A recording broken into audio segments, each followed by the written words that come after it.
we talked about how to form comparatives and superlatives of adjectives. But what if the word that you're trying to use doesn't fit those rules? Let's talk about special adjectives in this video.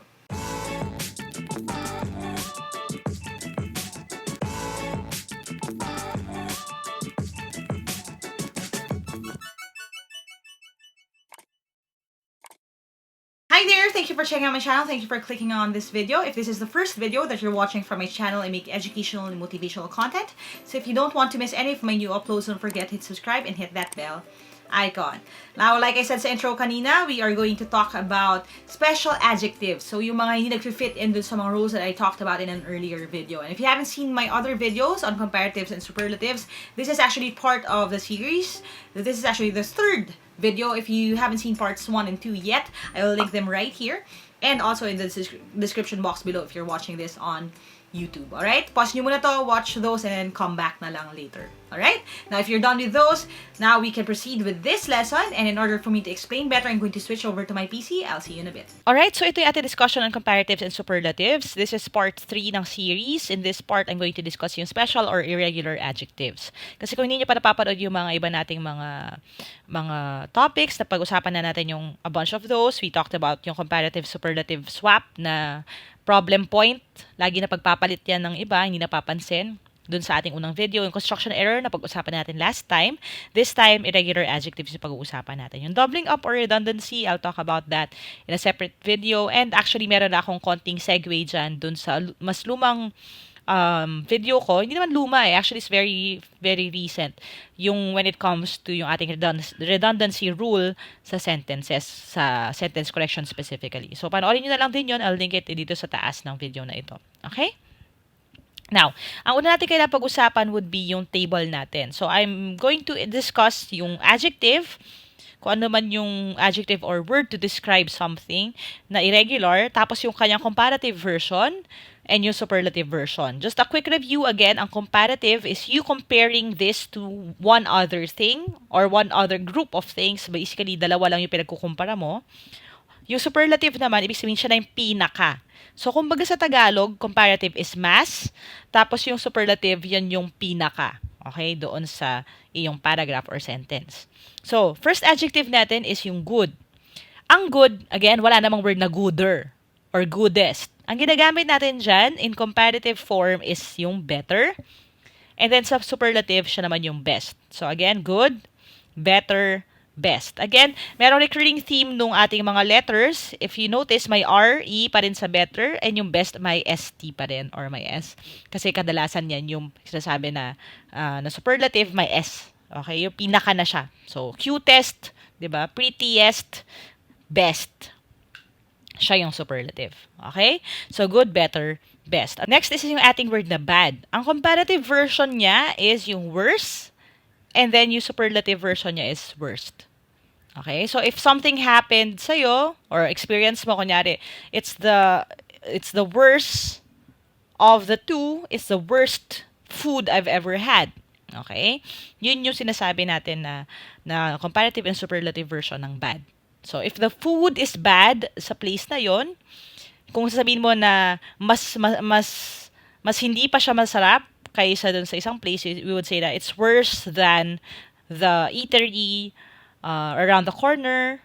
Pag pinaka malala siya, it's the worst food I've ever had in my entire life. Okay, mga ganon. So, yun yung klase ng mga progression niya nung word na bad. Another word is yung little. Walang littler. Small, smaller meron. Pero ang little, walang littler. Siya ay less or least. Okay?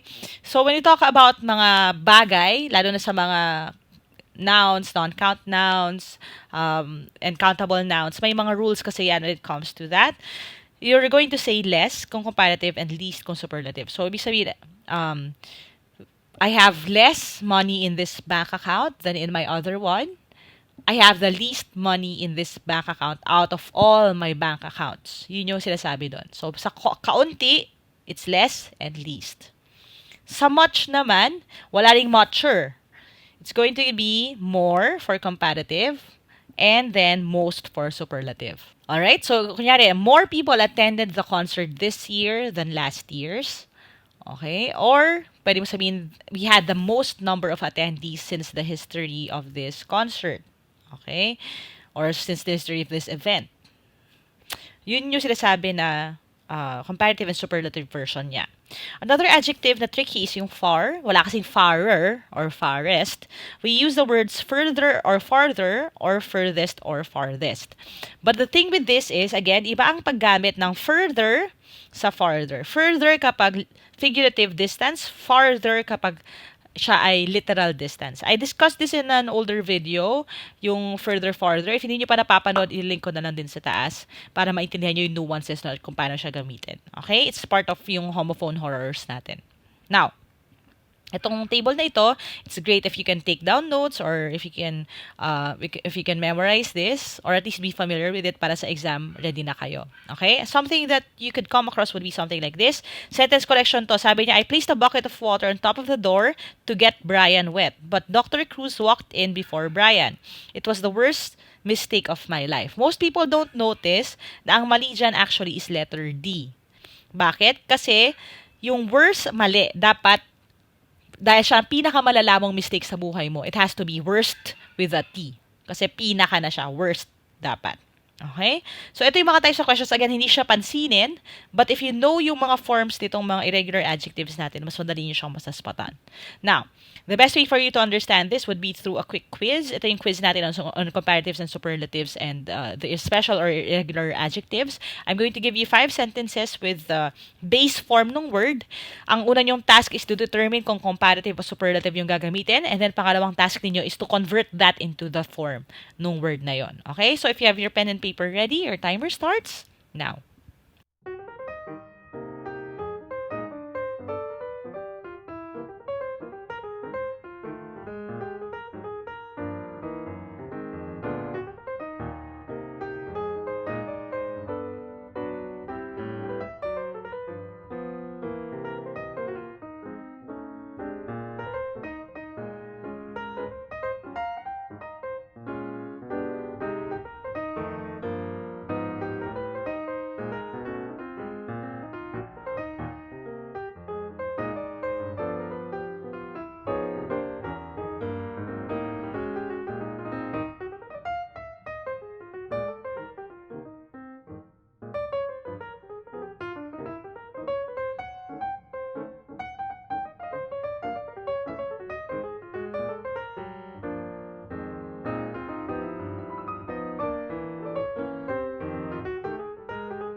Alright, let's see how you did. Okay, so ito yung 5 sentences natin. Sabi, you are not the blank when it comes to learning math. If you keep practicing, you will get blank at it. If you get the right answer, you will be blank, confident that than you were before, and then you may even become the blank in your class. Loving learning will get you blank in life. So again, medyo cohesive yung ating sentences. This is kind of my advice din sa inyo. Pero isa-isahin lang natin muna yung words. Yung first one, you are not the bad when it comes to learning math. So, hindi daw ikaw yung blank pagdating sa math. So, kung sasabihin mo to sa someone, sasabihin mo ba siya na, hindi ikaw yung mas mahina sa math. Ang sinasabi na dito is, hindi ikaw yung pinaka. Okay? Sa translation natin. So, the answer here would be worst. You are not the worst. Huwag ka mag-alala, hindi ikaw ang pinakamahina when it comes to learning math. You're not the worst. Hindi ikaw ang pinakamalala. Number 2, if you keep practicing, you will get blank at it. Ang base word natin na adjective is good.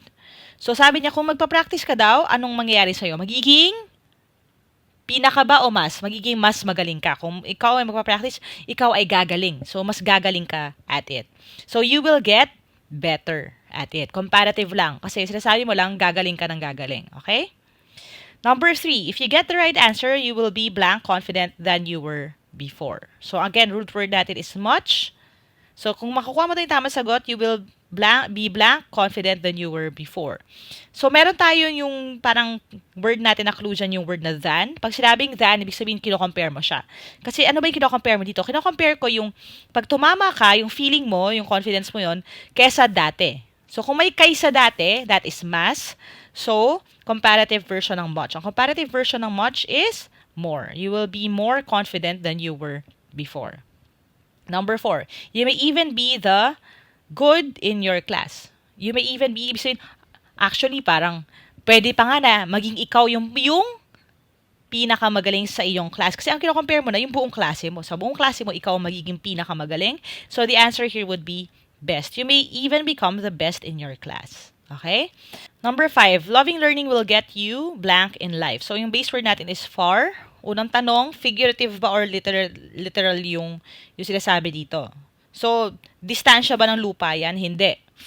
So, sinasabi ito, mas malayo mararating mo, pero hindi necessarily lalakarin mo yung mararating mo, ha? Pero ibig sabihin, mas marami yung mga achievements mo, yung success mo, yung ma-attain mo na ganun. So, this will be figurative. Yun yung una nating kailangan i-determine. So, kung figurative siya, ibig sabihin, it's either further or furthest. Now, ang sinasabi dito would be, kino-compare ko kasi siya, loving learning will get you blank in life kaysa dun sa nung hindi mo pa nilalove yung learning. Yun yung gusto mo sabihin. Alam mo, kung mahilig ka matuto, mas malayo ang mararating mo. So, again, ginamit natin yung word is mas. So, ibig sabihin, we're looking for the comparative.